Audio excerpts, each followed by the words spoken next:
Certo, vamos analisar isso com calma. Pense no simples ato de comprar um veículo. É uma transação bem trivial hoje em dia, né? Muito. E, historicamente, é uma transação comercial bem fria, quase burocrática, eu diria. Sim, a pessoa vai numa concessionária, ouve aquele discurso de vendas longo Assina uma pilha de papéis, pega as chaves e vai embora para casa. e, na maioria das vezes, a relação com a marca meio que termina ali mesmo. Exato, termina no momento em que o carro cruza o portão da loja. Mas a nossa missão nesta imersão de hoje é investigar uma mudança de paradigma bem interessante. Uma mudança gigantesca, na verdade. Com certeza, nós queremos entender exatamente como a posse de uma máquina, uma coisa feita de metal, vidro e borracha, Aham. como isso tem se transformado num fenômeno social massivo, um fenômeno capaz de redefinir o círculo de amizades de uma pessoa. E o nosso material de base para essa análise é um recorte super específico. Muito específico.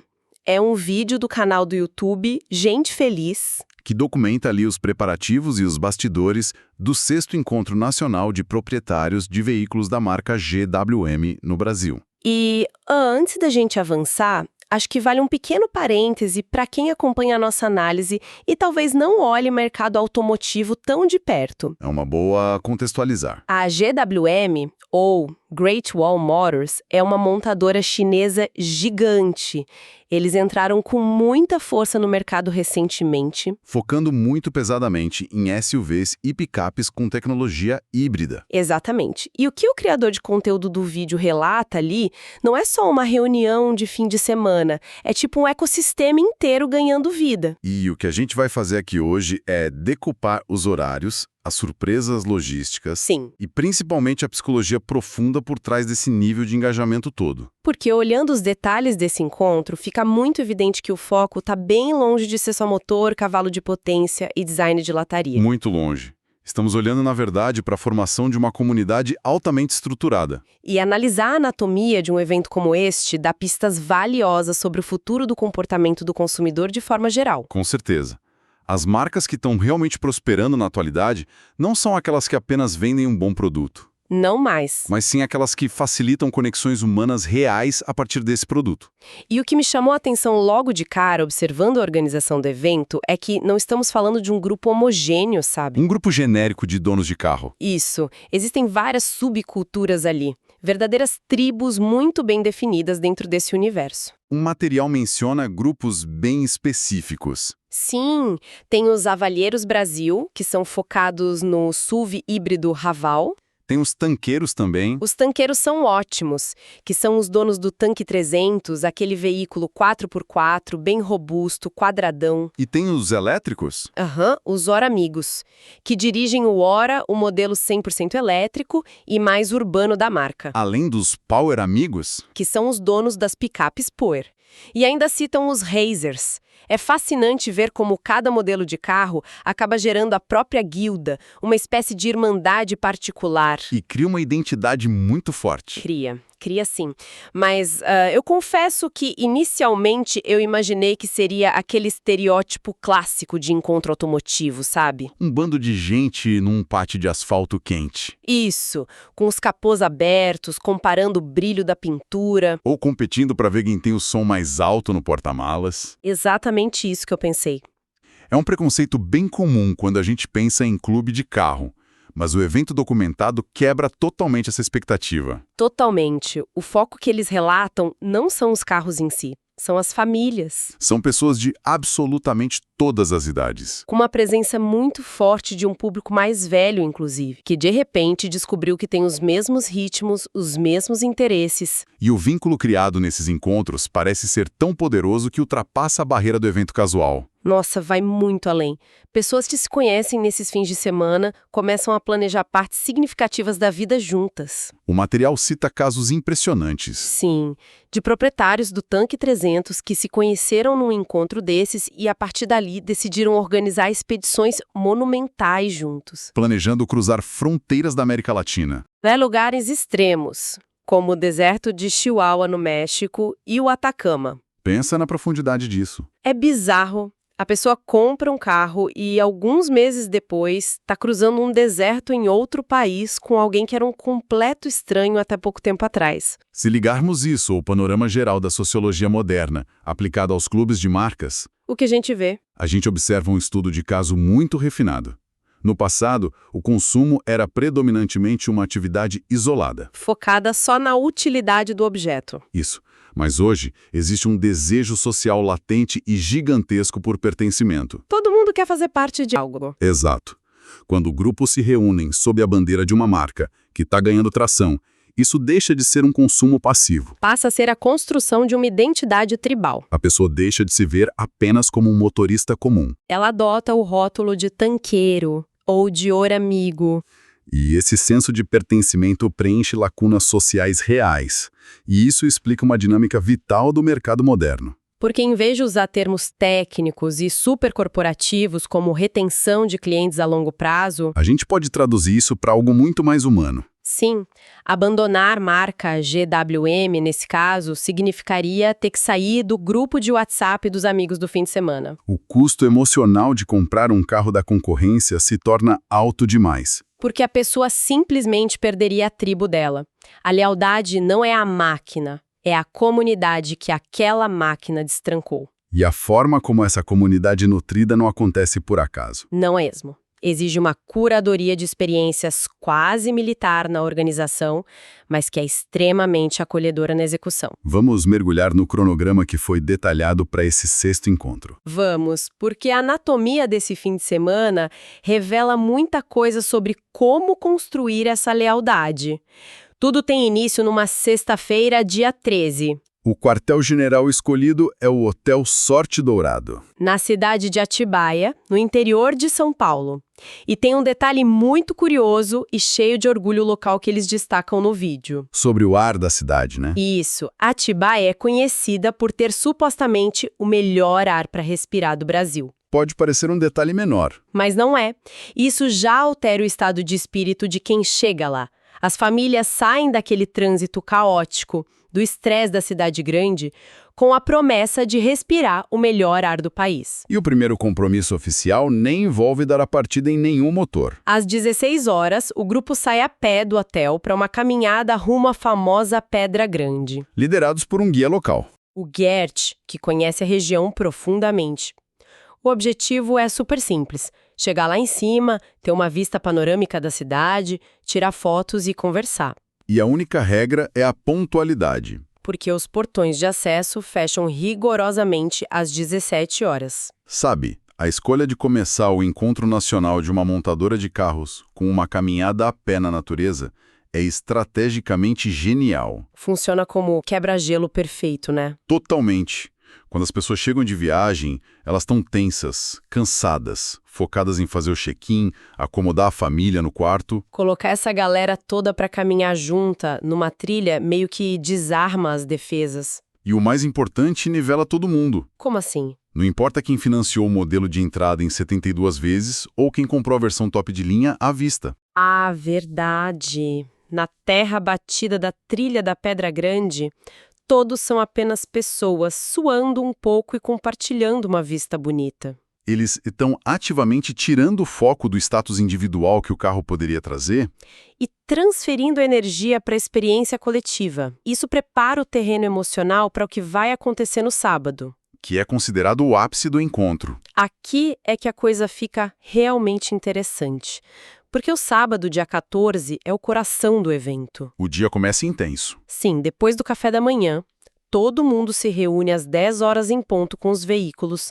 E a primeira grande atividade não é acelerar numa rodovia ou fazer uma exibição de potência. É o que eles chamam de carreata do bem. Eles formam aquela fila quilométrica de carros, que por si só já chama muita atenção por onde passa, e seguem rumo a uma instituição chamada DAMP. Que faz o resgate e cuidado de animais abandonados ou em situação de risco. E o cenário descrito lá é de uma variedade enorme. Tem cachorros, gatos, galinhas, porcos, coelhos. E o grande objetivo da carreata é descarregar toneladas de doações. Eles fazem um apelo muito forte para que cada proprietário leve ração, vacinas, vermífugos, itens de limpeza. O que for possível, porque a entidade depende vitalmente desse apoio. É uma imagem que contrasta muito com a cultura automotiva tradicional. Contrasta demais, não acha? Sem dúvida. E a inserção de uma atividade filantrópica logo na manhã de sábado é brilhante sob várias perspectivas. Do ponto de vista humano, dá um propósito superior àquela união. Direcionar o poder aquisitivo e a energia logística desse grupo gigantesco para o resgate de animais cria o que a gente pode chamar de um lastro moral. O sentimento de orgulho de pertencer aos avaleiros ou aos tanqueiros se multiplica. Porque a união deixa de ser baseada só na vaidade de possuir um bem material caro. E passa a ser ancorada em valores compartilhados de empatia e responsabilidade social. Imagina, a pessoa comprou um carro de luxo e tá lá levando ração para porco e galinha. Quando essas pessoas voltarem para suas rotinas e olharem para os carros na garagem antes de ir para o trabalho, vai ter uma associação cognitiva direta com aquele momento de solidariedade no sábado de manhã. O veículo se torna um símbolo de boas ações. é um peso emocional muito forte atrelado a um produto. Muito forte. Bom, depois dessa manhã intensa na instituição Dump, a carreata retorna ao hotel ao meio-dia. E o meio-dia marca a transição para um ambiente de pura festa. É o momento de receber os brindes, né? Isso, os participantes recebem o Welcome Kit, um pacote de boas-vindas caprichado que inclui a camiseta oficial do grupo, bonés e vários brindes. Tem o tradicional jogo de bingo também. O bingo e um grande almoço coletivo. No entanto, a programação da tarde, especificamente das 15 às 17 horas, traz uma mudança de tom. Que mudança! Uma que me fez levantar uma sobrancelha. O ambiente familiar e descontraído abre espaço para uma presença corporativa muito pesada. O Grupo Toriba entra em cena. Isso, o Grupo Toriba, que é uma rede gigantesca de concessionárias, parceira master do evento, e também executivos do mais alto escalão da própria montadora GWM. Eles assumem a liderança das atividades. Promovem quizzes, realizam sorteios. Distribuem prêmios e se misturam com o público, mas assim, sendo bem cética por um momento, isso não corre o risco de ser exaustivo? Como assim? As pessoas tiram um fim de semana de folga para relaxar e de repente estão passando a tarde de sábado com diretores de uma multinacional e donos de concessionárias. Não soa como uma reunião de trabalho disfarçada? Essa é uma visão válida. Mas, sabe, isso levanta uma questão importante sobre como o mundo corporativo moderno precisa operar. Me explica. O motivo de não ser exaustivo para o público é que a dinâmica de poder está invertida. Invertida como? Os executivos não estão lá para dar palestras engravatados em cima de um palco. Eles estão lá jogando bingo, rindo e entregando boné. Ah, entendi. Eles descem para o nível da galera. Exato. Mas, para quem analisa estratégia de negócios, o que está acontecendo entre as 3 e as 5 da tarde é pesquisa de mercado em tempo real. Na sua forma mais pura e valiosa. Historicamente, as corporações gastam fortunas com aqueles grupos focais artificiais, Aquelas salas frias com espelhos falsos. onde os clientes ganham um cachê para dizer o que acham do carro, e muitas vezes acabam dizendo só o que eles acham que a marca quer ouvir. É muito engessado. O que a GWM e a Toriba estão fazendo é uma escutativa sem filtros, então. Exatamente. Ao se infiltrarem na comunidade, no momento em que os clientes estão mais relaxados e apaixonados, esses diretores ouvem as verdadeiras dores. Eles descobrem qual botão do painel realmente incomoda no dia a dia, Qual funcionalidade do aplicativo que faz falta? quais são os desejos não ditos que surgem ali na informalidade de uma roda de conversa. É um laboratório de inovação disfarçado de gincana. E, ao mesmo tempo, o cliente comum sente que tem o ouvido direto do chefão da marca. O que gera um senso de exclusividade e prestígio imenso. Olhando por esse ângulo, é realmente uma via de mão dupla muito inteligente. E a intimidade entre a comunidade e a estrutura do evento fica ainda mais clara quando a gente observa os conselhos logísticos repassados aos participantes. A parte do hotel tem umas histórias boas. Tem. Há um destaque grande para a importância de aproveitar o espaço do hotel até às 18 horas para quem não vai dormir lá, fechando o que eles chamam de day use. O famoso day use. E aqui tem uma anedota hilária que mostra o choque entre a automação e a hospitalidade. Conta. O hotel possui um robô de atendimento virtual E esse sistema automatizado é programado para negar o serviço para todo mundo, respondendo que não existe day use. Ou day use, como a comunidade acabou apelidando de forma bem humorada. Aos finais de semana, a regra do sistema é clara e fria.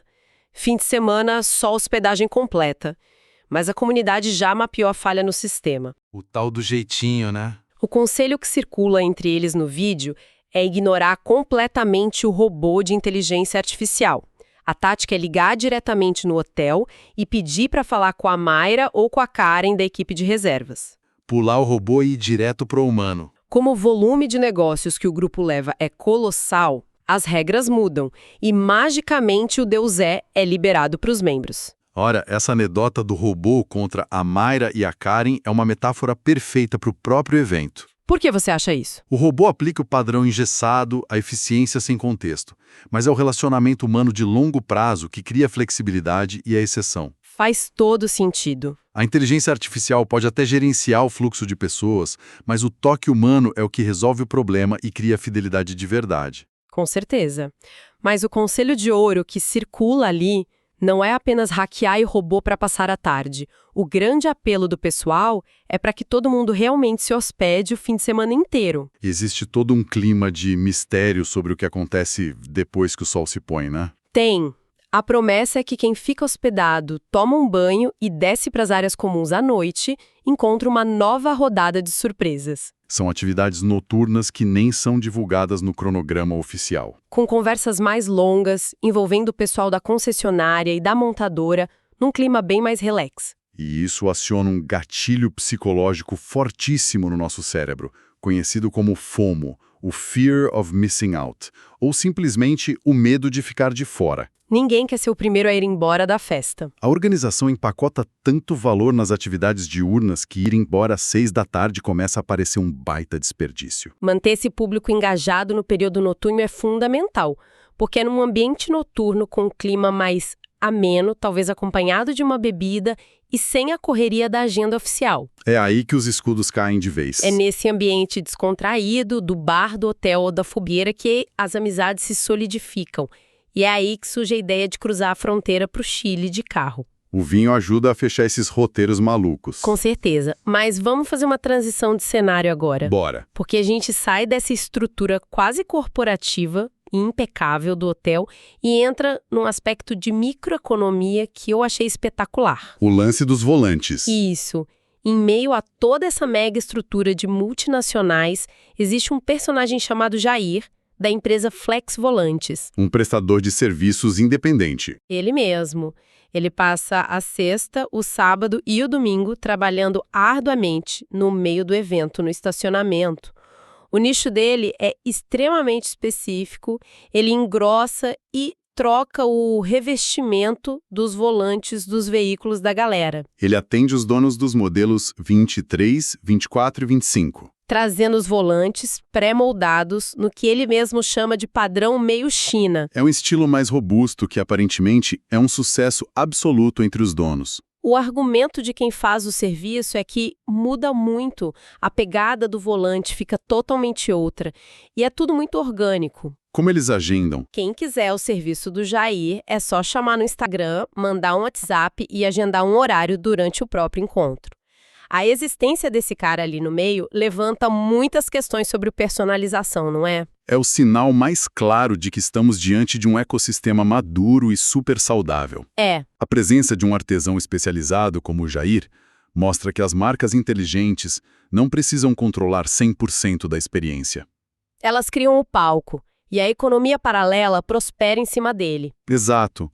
Para o Jair, o custo de aquisição de clientes é quase zero. Ele não precisa gastar com anúncios genéricos na internet, torcendo para encontrar alguém insatisfeito com o volante de um SUV. O público exato dele está inteiro reunido no mesmo estacionamento, super engajado e focado em gastar dinheiro com os próprios carros. E por outro lado, do ponto de vista da montadora, permitir essa microeconomia no evento é ótimo. A linha de montagem de uma fábrica precisa padronizar componentes para ser rentável. Ela não tem como suprir a demanda por um volante mais grosso e com pegada diferente para um cliente bem específico. O mercado paralelo preenche essa lacuna de customização de nicho perfeitamente. O resultado é que o cliente vai embora do evento com um carro que agora parece único. feito sob medida para as mãos dele. A experiência de dirigir fica vinculada fisicamente ao fim de semana lá em Atibaia. Fica marcada no tato da pessoa. Literalmente. E essa necessidade de sentir o carro de forma diferente atinge o seu clímax no domingo, o dia 15. Depois de todo o lado social, filantrópico e corporativo, o domingo é o dia dedicado exclusivamente à lama. A lama, a poeira e a adrenalina. É o dia desenhado para colocar as máquinas à prova de verdade. O grande foco recai sobre os proprietários das picapes Power e do robusto Tank 300. Que tem uma vocação off-road muito clara. Curiosamente, o convite se estende para quem tem o aval H6 também, que é um SUV com perfil bem mais urbano. Isso se o dono tiver coragem de arriscar jogar o carro na pista de terra, claro. Tem que ter coragem. O cronograma começa cedo, às 9 da manhã. Todos deixam o conforto do Hotel Sorte Dourado e partem para a Fazenda Paraíso, que é um local que conta com uma pista off-road devidamente preparada. E a transparência financeira nisso é total. Sim, eles deixam claros os custos.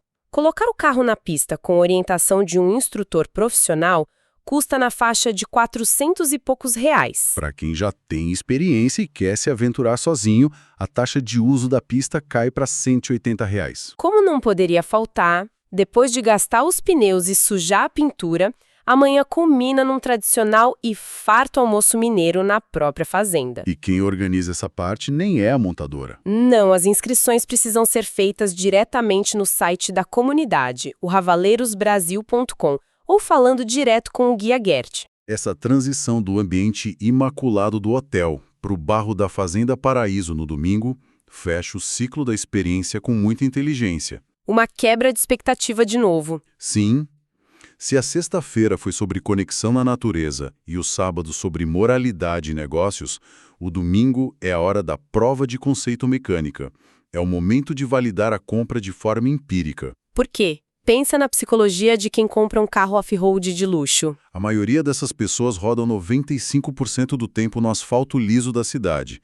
Colocar um veículo que custa centenas de milhares de reais na lama pela primeira vez gera muita ansiedade. A opção de pagar um pouco a mais por um instrutor profissional nesse domingo é fundamental para tirar esse peso. O instrutor ensina a pessoa a usar as funções que ela nunca ativou no painel na vida, mostrando os limites reais do carro, mas com total segurança. Isso destrói o medo e constrói uma confiança absoluta na engenharia da máquina. E quando o motorista consegue transpor um obstáculo super difícil na lama e depois senta para comer um almoço mineiro, ele tem uma história épica de superação para contar na mesa. E histórias de superação unem as pessoas de forma muito permanente. E, para não perdermos a dimensão das coisas, a infraestrutura que envolve esse fim de semana é digna de uma grande produção de entretenimento. Não é um evento de garagem. Longe disso. Não estamos falando de um organizador com um megafone na mão gritando no pátio. Todo o evento conta com cobertura de drones voando o tempo todo. Transmissão ao vivo via internet para galera de outros estados que não pôde viajar para São Paulo. Dezenas de fotógrafos registrando cada sorriso e cada carro sujo de lama. E tudo isso integrado à comunicação através do novo aplicativo da marca, o MyCar Assist, que serve como uma central de organização mesmo. Isso facilita muito a logística. Então, o que tudo isso significa? Significa que estamos diante de uma mega operação que rivaliza com festivais de música em termos de logística e engajamento. Exatamente. Se a gente fosse sintetizar todos os dados e relatos extraídos do material de hoje, o que a gente desenhou aqui foi a anatomia completa da experiência de marca moderna. O pacote completo. Analisamos uma combinação de elementos que, isolados, poderiam parecer desconexos, mas que juntos formam um funil de fidelização imbatível. Tivemos o nivelamento social na trilha de sexta-feira. O ancoramento moral através da filantropia pura e simples lá na Dump. A genialidade da pesquisa de mercado camuflada de bingo com o alto escalão da empresa. O fomento de uma microeconomia super segmentada, ilustrada pelo Jair com os volantes. E o encerramento sujo e emocionante com a prova de fogo na pista off-road de domingo. O que isso comprova para quem acompanha o mundo dos negócios é que o mercado não tolera mais a venda de um pedaço de metal com um motor dentro. As marcas que vão dominar as próximas décadas precisam oferecer um ecossistema existencial. Existencial é a palavra perfeita. Elas fornecem propósito, Oferece uma escuta ativa para as reclamações. permitem a personalização extrema e ainda garantem uma dose controlada de aventura.